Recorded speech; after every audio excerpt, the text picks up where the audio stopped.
জুয়েল আহমদ নূর ভাই এবং আমাকে দেখতে চেয়েছিলেন একসাথে। আমরা কথা বলছিলাম আজকে দুজনে।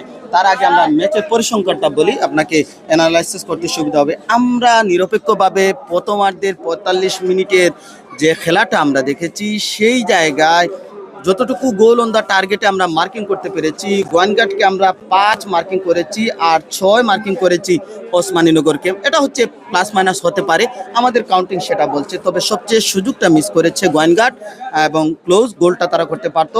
এবং একটা মিস আন্ডারস্ট্যান্ডিংও আমরা দেখেছি, প্রথমে পেনাল্টির বাসি, পরবর্তীতে সহকারী সমন্বয় করে তারা দ্রুতই সিদ্ধান্ত পরিবর্তন করেছেন এবং সেই রকম ঘটনাও ঘটেছে।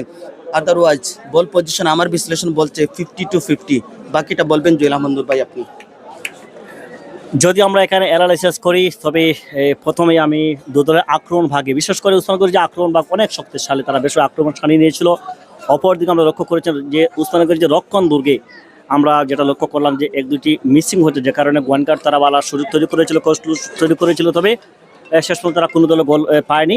তবে আক্রমণের দিক থেকে আমরা খানিকটা হলে উসমানগঞ্জকে এগিয়ে রাখবো। তবে রক্ষণ ভাগে বিপ্লবের মতো ডিফেন্ডার থাকায় আলীর মতো গোলরক্ষক থাকার সুবিধা করতে পারছে না। তো সব মিলে দু দল যে এখন পর্যন্ত তারা সর্বোচ্চ ফুটবল খেলে যাচ্ছে, তবে গোল আসেনি, যে কোনো তারা গোল আদায় করে নিতে পারেন।